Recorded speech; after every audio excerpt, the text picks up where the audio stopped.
صلی اللہ علیہ وآلہ وسلم۔ حضور نبی علیہ الصلوۃ والسلام کی ازواج مطہرات کے حوالے سے ہم ان دروس کے اندر پڑھ اور سن رہے ہیں۔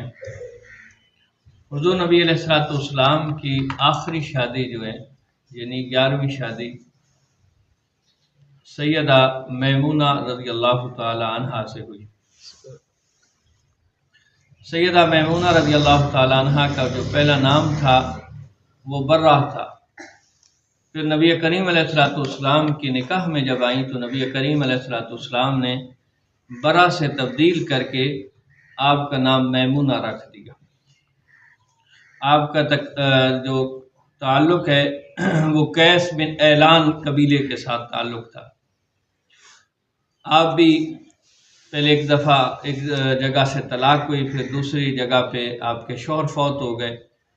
تو جب آپ کے شوہر فوت ہوئے تو آپ کی ایک بہن حضرت میمونہ رضی اللہ تعالیٰ عنہ کی ایک بہن حضرت عباس بن عبد المطلب جو نبی علیہ الصلوۃ والسلام کے چچا ہیں ان کی زوجہ تھی۔ ایک بہن حضرت امیر حمزہ رضی اللہ تعالی عنہ کی زوجہ تھی، اور ایک بہن حضرت جعفر بن ابی طالب رضی اللہ تعالی عنہ ان کی بہن تھی۔ تو جب حضرت میمونہ بیوہ ہو گئیں تو حضرت عباس نے نبی کریم علیہ الصلوۃ والسلام کی بارگاہ میں یہ عرض کی کہ یا رسول اللہ، میمونہ بیوہ ہو گئی ہیں اور ان کے بارے میں کوئی آپ کا کیا خیال ہے؟ اور یہ موقع تھا عمرۃ القضاء کا۔ اب عمرۃ القضاء کیا ہے؟ عمرۃ القضاء ہے کہ 6 ہجری کے اندر نبی کریم علیہ الصلوۃ والسلام 1400 صحابہ کے ساتھ مدینہ سے مکہ پاک گئے، اور مکہ سے کچھ فاصلے پہ حدیبیہ کے مقام پہ رک گئے۔ اس وقت فتح مکہ نہیں ہوا تھا، یعنی مکہ ابھی مشرکین کے کنٹرول میں تھا، تو انہوں نے کہا کہ نہیں، ہم عمرہ نہیں کرنے دیتے۔ تو نبی کریم علیہ الصلوۃ والسلام حدیبیہ کے مقام پہ معاہدہ ہوا جسے صلح حدیبیہ کہا جاتا ہے، اور اسی جگہ سے پھر صحابہ اور نبی علیہ الصلوۃ والسلام واپس مدینہ تشریف لائے تھے، اور اس معاہدے میں تھا کہ اگر اس سال آپ عمرہ نہیں کریں گے اگلے سال آپ آ کے عمرہ کر سکتے ہیں۔ تو نبی کریم علیہ الصلوۃ والسلام اس جگہ سے پھر واپس تشریف لائے تھے، آگے عمرہ کرنے کے لیے نہیں گئے تھے۔ تو اگلی ہجری یعنی 1 سال بعد پھر نبی علیہ الصلوۃ والسلام اس عمرہ کی قضا کرنے کے لیے گئے تھے، اسی لیے اسے عمرۃ القضاء کہا جاتا ہے 7 ہجری کے اندر۔ تو دوران احرام نبی کریم علیہ الصلوۃ والسلام کا حضرت میمونہ رضی اللہ تعالی عنہا کے ساتھ نکاح ہوا۔ نبی علیہ السلام احرام میں تھے۔ حضرت جعفر بن ابی طالب رضی اللہ تعالی عنہ یہ آپ کا نکاح کا پیغام لے کے گئے تھے، اور اس کے بعد جب نبی کریم علیہ الصلوۃ والسلام نے عمرہ کر لیا، اس کے بعد حضرت میمونہ کی رخصتی ہوئی۔ یہ اس وقت نبی کریم علیہ الصلوۃ والسلام کی جو عمر ہے وہ 59 برس یا 60 برس ہے۔ آخری نکاح نبی کریم علیہ الصلوۃ والسلام نے جو نکاح کیا ہے وہ حضرت میمونہ سے 59 سال عمر تھی یا 60 سال عمر تھی، اس وقت حضرت میمونہ سے نکاح کیا۔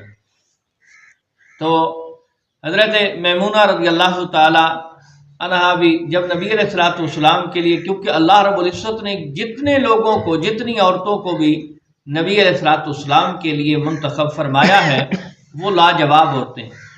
جب قرآن کہتا ہے کہ ان جیسا کوئی نہیں ہو سکتا تو وہ کیسے کوئی ہو سکتا ہے؟ کوئی نہیں ہو سکتا۔ یقیناً اللہ رب العزت نے ہر ایک کا انتخاب جو کیا ہے وہ ہر چیز سے بڑھ کے، انسان ہے نا، میں اور آپ اپنے کسی عزیز کے لیے، رشتہ دار کے لیے کوئی انتخاب کرتے ہیں تو دیکھتے ہیں ہر پہلو کو، تو جس کا انتخاب خود رب کر رہا ہے وہ کس طرح غلط ہو سکتا ہے؟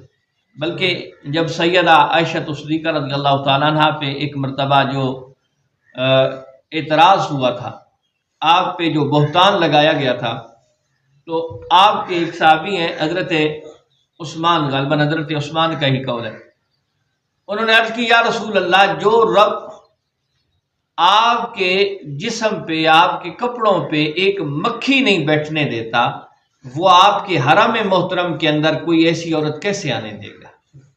یعنی ہمیشہ آپ کے حرم محترم، آپ کے گھر کے اندر ایسی ازواج تشریف لائی ہیں کہ جو دنیا جہاں کی سب عورتوں سے بہتر اور اعلیٰ تھی. ٹھیک ہے. تو حضرت میمونہ رضی اللہ تعالیٰ عنہ زندگی کے آخری ایام میں مکہ پاک تشریف لے گئی تھی. باقی ساری ازواج کا جو رہائش اکثر کا وہ مدینہ طیبہ میں، اور ایک حضرت ام حبیبہ دمشق میں آپ کو یاد ہو. باقی زیادہ تر مکہ پاک کے اندر، مدینہ طیبہ کے اندر رہی. تو حضرت میمونہ آخری ایام میں مکہ تشریف لے گئی تھی، لیکن اب جب بیمار ہو گئیں اور معلوم ہو گیا کہ اب بچنا مشکل ہے، مرض الموت کے اندر آ گئیں، تو آپ نے فرمایا کہ مجھے مکہ سے لے چلو. جب مکہ سے لے کے چلے تو صرف کا ایک مقام ہے، اور یہ عجیب اتفاق بھی ہے، اسی صرف پہ مقام پہ نبی علیہ الصلوۃ والسلام اور حضرت میمونہ کا نکاح ہوا تھا. یہ مکہ اور مدینہ کے درمیان میں ہے. اور اسی صرف پہ مقام پہ جب حضرت میمونہ کو مکہ سے پھر مدینہ کی طرف لے کے آ رہے تھے، اسی صرف پہ مقام پہ حضرت میمونہ کا وصال ہوا ہے. اور حضرت میمونہ رضی اللہ تعالی عنہا کی نماز جنازہ حضرت عبداللہ بن عباس رضی اللہ تعالی عنہما نے پڑھائی ہے، جو آپ کے بھانجے تھے. حضرت عباس کے بیٹے تھے، نبی علیہ الصلوۃ والسلام کے چچا زاد بھائی تھے. حضرت عبداللہ بن عباس، حضرت عبد الرحمن بن خالد اور حضرت عبداللہ خولانی نے آپ کو قبر میں اتارا، اور آپ رضی اللہ تعالی عنہ کو اسی خیمے میں دفن کیا گیا جہاں آپ رضی اللہ تعالی عنہ کا نکاح نبی کریم علیہ الصلوۃ والسلام کے ساتھ ہوا تھا. اسی جگہ پہ، اسی خیمے میں آپ کا نکاح ہوا تھا، اور پھر کئی سالوں بعد واپسی پہ اسی جگہ پہ، اسی خیمہ میں آپ کی قبر بنتی ہے، اور اسی جگہ پہ آپ کو دفن کیا جاتا ہے. یہ نبی کریم علیہ الصلوۃ والسلام کی ازواج کو ہم نے مختصر تعارف کے ساتھ پڑھا ہے. میں پھر آخر میں آپ سے گزارش کروں گا کہ یہ وہ چیزیں ہیں کہ جو ہر مسلمان کو یاد رہنی چاہیے کہ نبی علیہ الصلوۃ والسلام نے کل کتنے نکاح کیے ہیں، آپ کی زندگی کے اندر کتنی ازواج کا انتقال ہو گیا تھا، آپ کے بعد کتنی ازواج کا انتقال ہوا، اور آپ نے کن کن عورتوں سے نکاح فرمایا تھا. یہ کم از کم ہمارے مسلمانوں کو یاد ہونا چاہیے. اللہ کریم ان نفوس کے صدقے ہم سب کے تمام صغیرہ کبیرہ گناہ معاف فرمائے. سبحان ربک رب العزت عما یصفون وسلام علی المرسلین والحمد للہ رب العالمین.